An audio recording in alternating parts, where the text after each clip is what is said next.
All right, day 3 on the urban survival mission, part 2 with Diego Benetto, our resident plant expert. Mate, let's get stuck into it. What do you got for us? Okay, we got a nice selection over here. We didn't go far for any of these, okay? This is just within 20 meters. We got, this is amazing. This is Conizza, Conizza canadensis, Conizza altissima. There's several species. Canadian fleabane, that one? Canadian fleabane. It could be, you know, we need to see the flowers. We need to see. Or it could be Californian fleabane as well. Yeah. So this is amazing. Regardless, this is an amazing plant. It's very important medicine in North America. It's astringent as well. You use it for fleas. That's why the name fleabane. You have a recipe for it, I understand. Well, this one's actually, I pound it up and mix it in with a bit of lantana and a little bit of bracken fern, which are also insecticides, and mix it in with some moisturiser or something, and I use it to get rid of fleas on Benson, and it works pretty well. It's also really good for itches and scratches and all that sort of thing, so it gets rid of the itching, which is really, really handy one to know. It's got a bit of history, and probably why it got called fleabane in the start is due to the fact that they used it with the bubonic plague, and the rats were containing the bubonic plague, and the fleas were biting the rats and then biting the people. So people were washing their clothes and their blankets and pounding this up and making like a poultice at the door, if you like. Yeah. So and really use handy it plant to know. As a one, yeah, absolutely. So here it is, Conizza, and just because we talked about it, here's lantana. Oh, lantana, yeah. Lantana, which is another incredible plant. It grows all over the place. It's the evil plant. There's lots of people hating it. And yeah, that's right. And yet, you know, it's got uses, it's got history, and it's got purpose. You can eat the flowers, you can suck. Oh, yum. You can suck the nectar out of it. It's quite sweet. You can eat the berries, but you know, it's not. It's not advisable to eat too many. Make sure the berries are black. The green ones are toxic. One young child, I believe he was 9 years old some time ago, died from eating the green berries. The black berries, I wouldn't eat more than 5 or 6, or anything that sounds toxic I'd probably steer clear of. But yeah.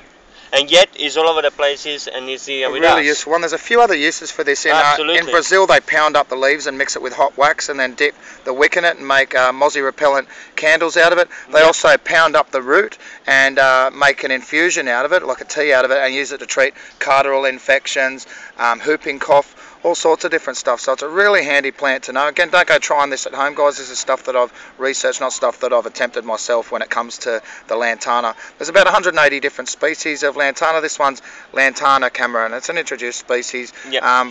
Provides really good wildlife corridors for plants, also fixes soil in some areas, but if it's not naturally managed, it can sort of take over, don't you reckon? Absolutely, and yet it's quite important as a step through to remedy land remedies.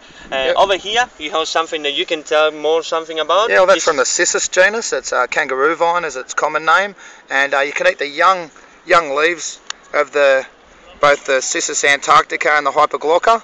You can also draw water out of the thicker vines. You just cut them into about 1 metre, and they also get edible grapes on them, which don't taste that good actually.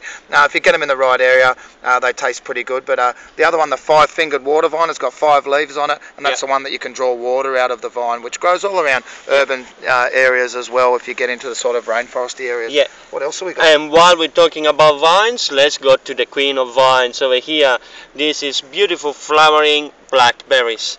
Blackberries is very all over the places as well. Obviously, you eat the berries. Here is the very young berries coming here, foaming out of the flowers, and this is. They'll be ready in a few weeks. And they'll be ready in a few weeks. Yeah, exactly. Probably high in vitamin C. High in vitamin C is a very important medicine as well. The roots, they use lots of roots as astringent, and Women can use this for treating period pain. It works like a beauty, and also the native ones work really well. And just a general astringent for diarrhea. If you had diarrhea in a survival situation, it could be really, really detrimental to your health. You ain't going to end up dehydrated and all that. So this leaf could quite literally save your backside. What else you got there, mate? What else we got over here? We also plug out some dock, some yellow dock by the look of it, and Rumex crispus. That's the one they call sheep sorrel, the common name for that one, isn't it? No, is this sheep sorrel? No, I'm not sure. Yeah, this is dock. Sheep sorrel is over there. Okay, no worries. Yeah. And so and comes out, and you can eat the leaves, you can eat the plant itself. This is about to come out in seeds. What else? What else? Really high in keratin. Absolutely. These ones, so really good for your eyesight, up to 8 times the keratin of carrots, that one, so a good one to know. Yeah, and this is another extremely important plant you need to know. This is plantain. Plantain is a wonder plant again. This is extremely important. Survival situation used a lot as a band-aid, because being a is a draw plant. It draws out thorns and any impurity from cats and things like that. You just chew it to poultice, you mix it with your enzyme from your saliva, and you put it along wherever you've been cut, and that promotes health from the skin and promotes the cicatrization, the healing of the skin.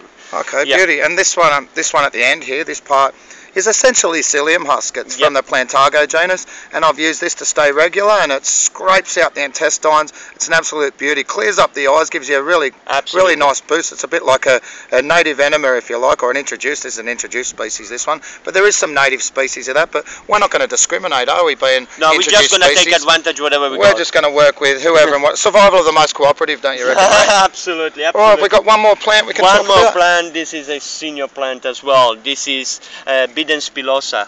You know, everybody knows it because of these seeds. You would recognize it from these seeds over here. They stick to your trachydax. They stick to your socks. trachydax. You cannot get into the bush and come out without these seeds stuck on your socks. Hope people can see that okay. Yep, can you guys see that? They call it pitchforks, sticky beaks, farmers' friends. And this is a native. If you Google Joseph Banks, 1770, when he was out here with Cook, he drew this and described it from Solander Bay in Sydney, and named it Biden's pilosa, or identified it by its botanical name, Biden's pilosa. It's a native plant, so a lot of people poison this one and take it out, but it's actually a native. What can we use it for? It's been used throughout the world, all over the places, and this is used a lot in Chinese medicine as well. It's one of the 100 superior plants in Chinese medicine. And Chinese use lots of plants. To make it in the 100 superiors, you nearly need to be good. I heard they used it for earaches. They do earaches. They do wash for the conjunctivitis. I've taken a young fella that I was on a bit of a survival trip with. I cured him of conjunctivitis using this. It was just setting in and it got rid of it. Well, this plant cured him anyway.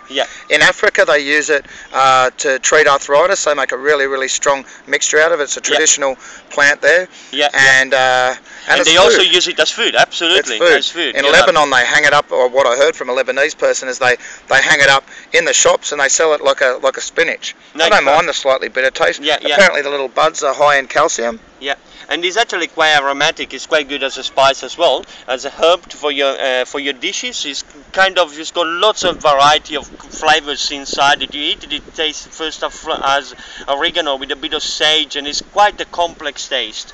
It goes through all different stages. When it's young, the leaves are a lot bigger and juicier, and then they put all their nutrients into the flowers and the flower heads, and they start to wither back a little bit and get a little bit more bitter. But we better call it quits there for now, mate. Thank you so much for coming out. It's been absolute pleasure hanging out here. We've got to do it more often. This has been a really good day with Diego, and we've got plenty of food. I'm going to get stuck into this now.